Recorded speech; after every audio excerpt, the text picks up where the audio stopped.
आप देख रहे हैं न्यूज नाउ 24/7। ताज़ा खबरों के लिए हमारे साथ बने रहें। देश की राजनीति में विपक्षी दलों के भीतर उभर रहे मतभेदों को लेकर बयानबाजी तेज हो गई है। राजस्थान कांग्रेस अध्यक्ष और विधायक गोविंद सिंह डोटासरा ने तृणमूल कांग्रेस में कथित फूट शिवसेना और समाजवादी पार्टी में दरार की चर्चाओं पर भारतीय जनता पार्टी पर गंभीर आरोप लगाए हैं। डोटासरा ने कहा कि बीजेपी लोकतांत्रिक मूल्यों को कमजोर करने की कोशिश कर रही है और विपक्षी दलों को तोड़ने की राजनीति कर रही है। उन्होंने आरोप लगाया कि सत्ता का इस्तेमाल राजनीतिक विरोधियों को कमजोर करने और संवैधानिक संस्थाओं पर दबाव बनाने के लिए किया जा रहा है। कांग्रेस नेता ने कहा कि देश का संविधान लोकतंत्र की आत्मा है और उसे कमजोर करने की किसी भी कोशिश का विरोध किया जाएगा। उन्होंने दावा किया कि विभिन्न राज्यों में विपक्षी दलों के नेताओं को निशाना बनाकर राजनीतिक अस्थिरता पैदा की जा रही है।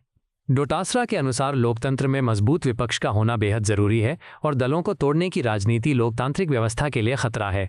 कांग्रेस नेता ने कहा कि उनकी पार्टी संविधान, लोकतंत्र और जनहित के मुद्दों पर लगातार आवाज उठाती रहेगी।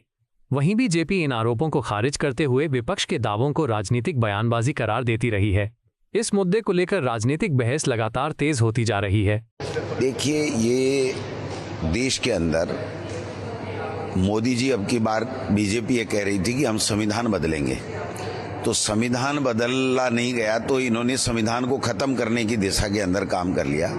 आप बताइए, जब इस तरीके से लोगों को खरीदा जाएगा, इस तरीके से डरा धमका करके अपने पक्ष में लिया जाएगा, 240 सीट वाली बीजेपी इस तरीके से कर करके और 2/3 मेजोरिटी लेने की बात कर रही है, तो क्या कॉन्स्टिट्यूशन में जो व्यवस्थाएं हैं उसकी पालना हो रही है? क्या जो कॉन्स्टिट्यूशन ये कहता है कि इस तरीके से मर्जर करा दीजिए, पहले बीजेपी के घर जाते हैं, धर्मेंद्र प्रधान के घर जाते हैं, अमित शाह से मिलते हैं और फिर एक छोटी सी पार्टी जिसका एक पार्षद भी पूरे देश के अंदर नहीं है, एमएलए तो बहुत बड़ी बात होती है, उसमें जाके मर्जर हो जाता है। फिर महाराष्ट्र के अंदर टूट होती है, अब उत्तर प्रदेश की खबरें आ रही हैं। तो ये जो विपक्ष को खत्म करने की और इस संविधान को खत्म करने का कर रहे हैं, ये बहुत बड़ा खतरनाक कदम है। और मैं समझता हूं कि अब देश के लोगों को मोदी जी की और अमित शाह जी की और बीजेपी की सच्चाई समझ जानी चाहिए कि ये लोकतंत्र में विश्वास नहीं करते हैं, ये संविधान में विश्वास नहीं करते हैं, ये वोट में विश्वास नहीं करते हैं। वोट चोरी, सीट चोरी